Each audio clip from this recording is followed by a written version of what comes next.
You lined it up perfect. You read the break just right, and the ball still slid past the hole like it had a mind of its own. I watched a man of 79 do that 11 times on one green. 11. And I realized the problem was never his hands, his knees, or his eyes. Here is what I found after months of digging. The reason your putting fell apart after 70 has almost nothing to do with age. It was a small, simple habit that an older generation of golfers never had. And somewhere along the way, it got trained right out of us. I traced it back to a slim book printed in 1920, written by a man who won 2 national championships with a putter most people today would laugh at. What he knew got buried under 100 years of expensive lessons and shiny equipment, and by the time I reached the bottom of it, I understood why nobody wanted us to remember. You do not need money for this. You do not need a coach. You do not need new clubs or a fancy mat. You need the same putter sitting in your garage right now in about 10 minutes. So stay with me, because the piece that finally cracked it open is the last thing I am going to tell you, and it is the simplest of all. Let me take you back to the morning this whole thing started. It was a Tuesday early, and the course was near empty. I was standing on the practice green with an old friend, Walter, a man who had been playing golf since Eisenhower was in the White House. Walter could still strike the ball beautifully.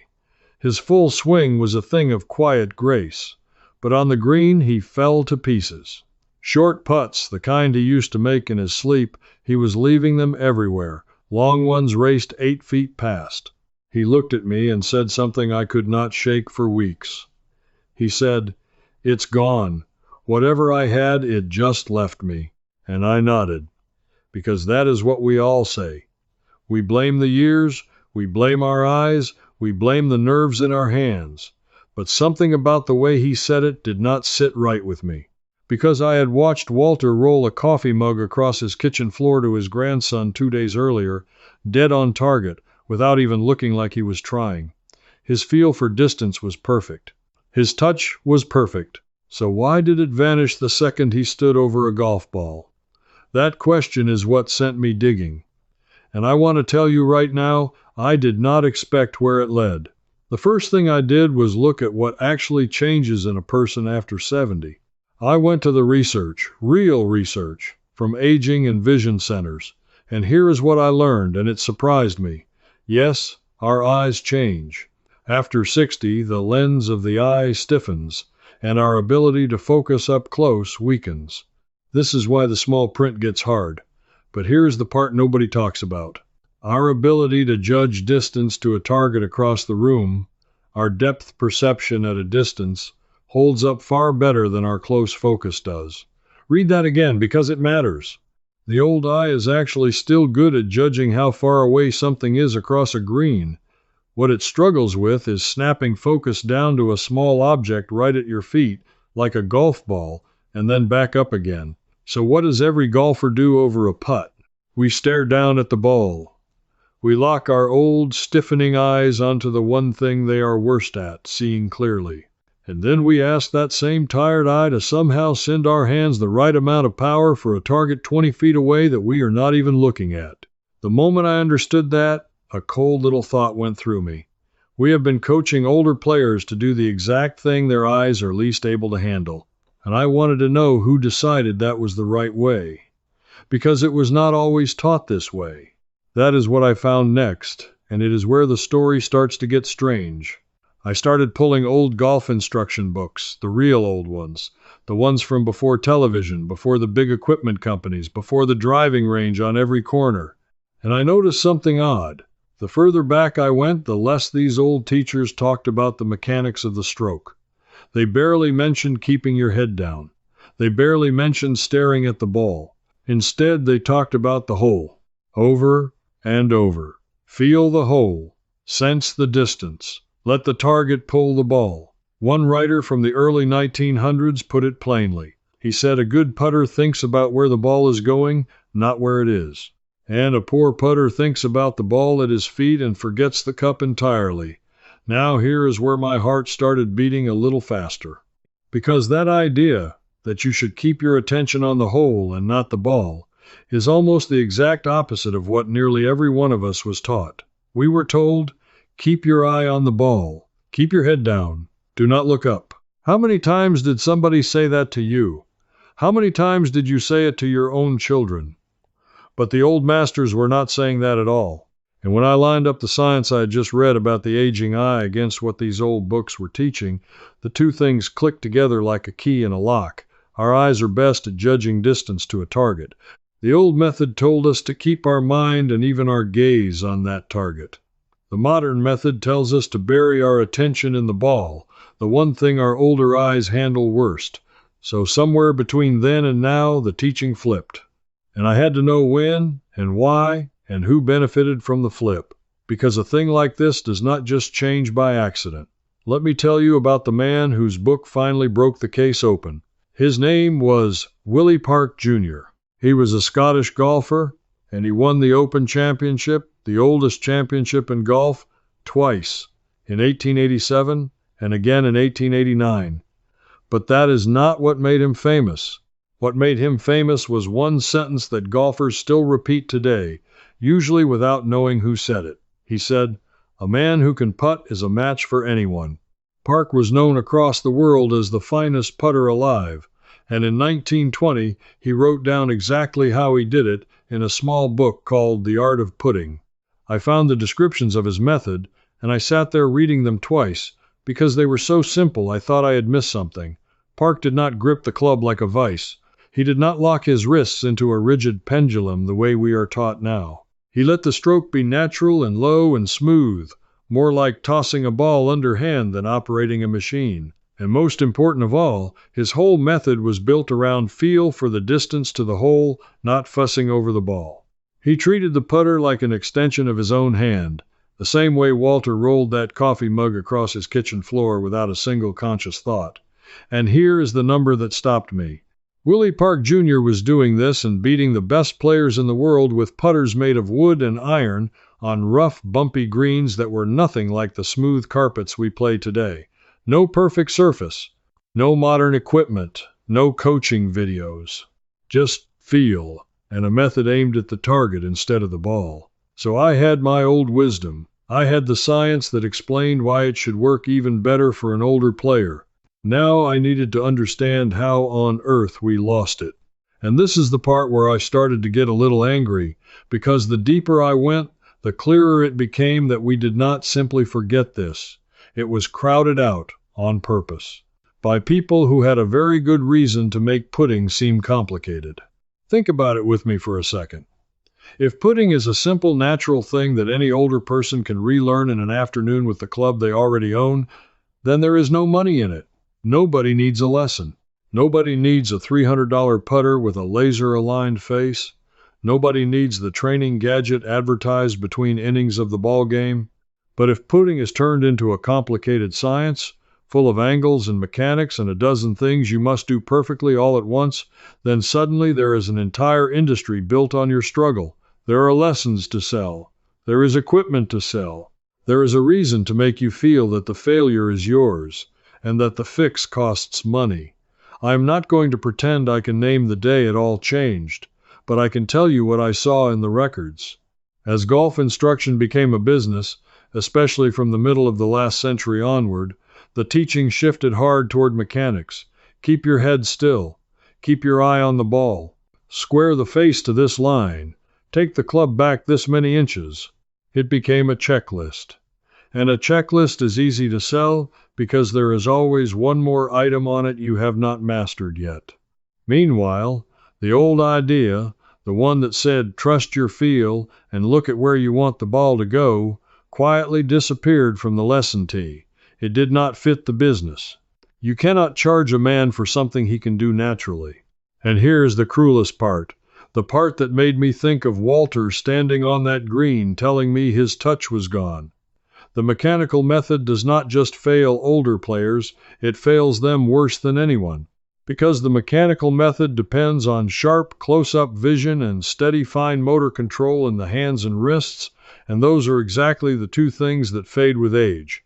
The old, natural, target-feeling method depends on distance, judgment, and the big, smooth muscles of the shoulders and arms, and those hold up beautifully into our 80s and beyond. If what I am sharing here resonates with you, I want to point you towards something I put together that goes much deeper.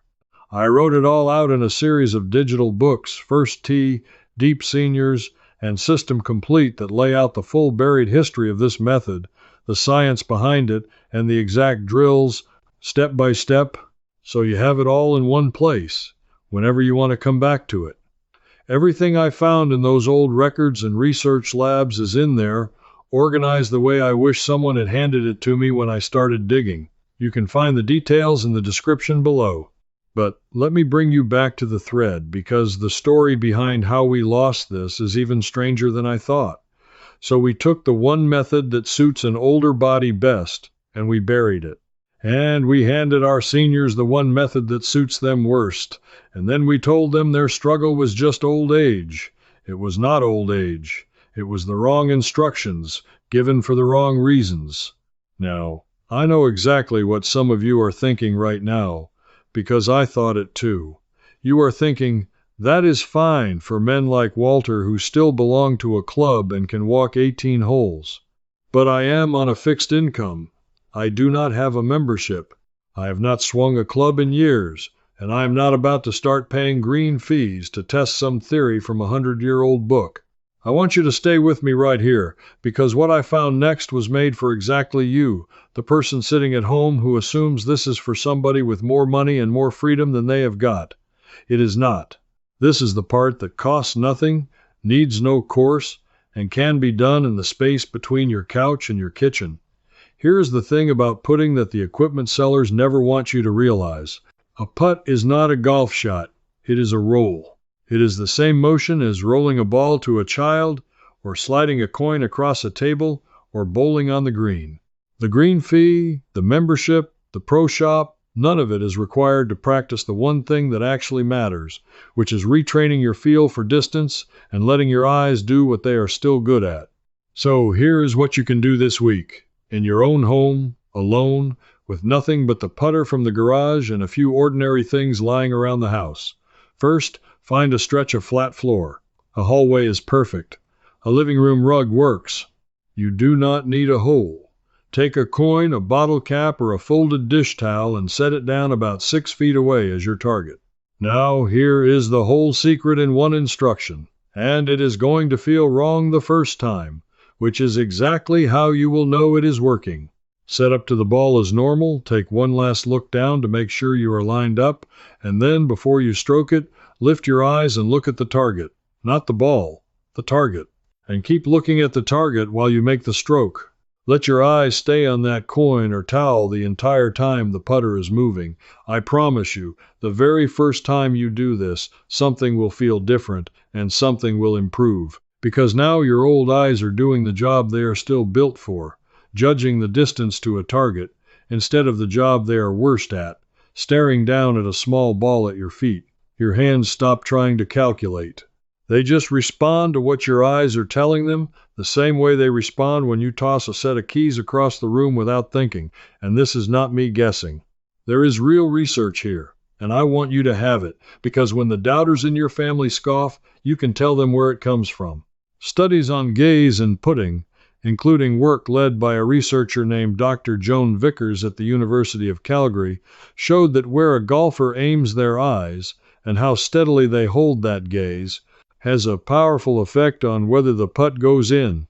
And a whole line of research into looking at the hole instead of the ball has found that, especially for distance control, the players who kept their eyes on the target rolled the ball closer, time after time, than the players who stared at the ball. Closer, every time, from simply moving where you point your eyes. No new putter, no lesson, no money, just undoing one bad instruction we were all handed decades ago.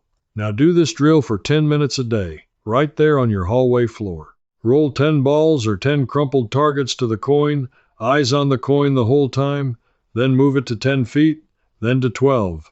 You are not practicing a golf shot. You are waking up a feel for distance that was never actually gone. It was just switched off the day somebody told you to keep your head down and your eye on the ball. But I promised you the bottom of this mystery, the single piece that ties it all together, and I have saved it for last on purpose, because it is the most powerful and the simplest of all. And it comes straight out of that old world from the men who putted by feel long before anyone thought to sell them a better way. When I went back through Willie Park Jr.'s writing and cross-checked it against another old master, the South African Bobby Locke, who in the 1940s and 50s was called by many the greatest putter who ever lived, I found the one thing they both did that almost nobody does today, and it is not a grip, it is not a stance, it is a habit before the stroke. They both took a practice stroke while looking at the hole. Not at the ball, at the hole. They stood beside the ball, they looked at the target, and they made a smooth rehearsal swing whose only job was to let their body feel the exact size of the stroke needed to send the ball that far. Locke was famous for his slow, deliberate routine, and the heart of it was this rehearsal, this feeling of the distance with his eyes locked on the cup before he ever settled over the ball. Here is what is really happening, and why it works so well for an older player. When you look at the target and make a practice stroke, your brain does something remarkable that has nothing to do with age. It measures the distance with your eyes, and it automatically sizes the movement of your arms and shoulders to match. You are letting your nervous system solve the problem the way it was built to, the same way it sizes your arm to throw a ball to someone standing near or far without you ever calculating a thing. Then, and only then, you step in beside the ball, you keep that same feeling in your body, you take one last glance at the hole, and you let the very same stroke go. You are not trying to control it. You have already programmed it. You are just repeating what your body already knows. So here is the complete method, the whole buried secret, put back together after 100 years. Stand beside the ball, look at the hole. Make a practice stroke while looking at the hole, feeling the distance. Step in. Take one last look at the target, not the ball, and roll it while your eyes stay on where you want it to go. That is it. That is the entire thing that got taken from us. A man won 2 Opens with it before the year 1900. Another was called the greatest putter alive, using it half a century later. And modern science, from a university research lab, confirms it works better than the method most of us were taught, especially for eyes and hands that have seen a few more years. You can practice every bit of it on your living room floor tonight, for free, with the club you already own and a coin from the change jar. No membership, no lesson, no gadget, no shiny new putter, just the truth that was always there, quietly kept alive in a couple of old books while the rest of the world was busy selling us the hard way. I think about Walter standing on that green telling me his touch was gone, and it makes me shake my head now. His touch was never gone. Nobody's is.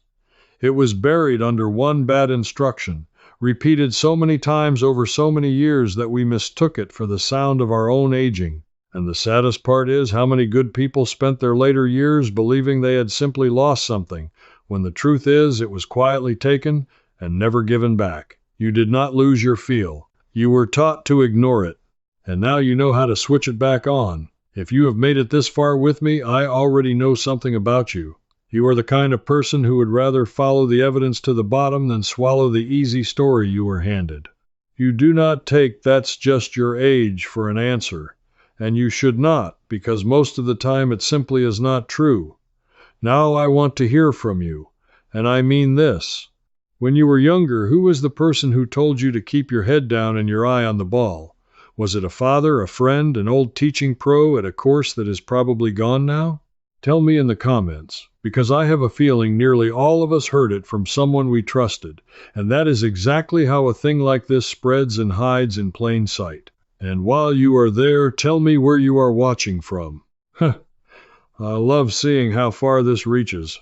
If you want more of this, more forgotten methods dug up from the old books and the old ways, the simple things that were quietly buried because somebody found a way to charge us for the hard version, then come along with the rest of us who are digging these up one at a time.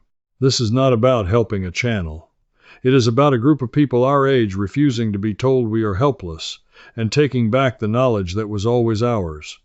Because the next thread I am pulling is a strange one. I found an old household record showing that the folks who lived through the hard years kept their eyesight sharper later in life, doing one ordinary thing at the kitchen table every single evening, something almost nobody does anymore. I am still tracing where it came from, but when I have the whole story, you will be the first to know. So do not wander off too far. There is a lot more buried down here, and I am only getting started. That putting stroke Walter thought he'd lost? He never lost it. Here I gave you the overview. Inside the Wiser Living Circle, I take you through the whole 1920 method, stroke by stroke, picking up right where I stopped. And there you can ask me your own question, and I answer you myself. No robot. You belong with practical seniors already in there with me. Just point your phone's camera at the code. Cancel any time, one click, no risk.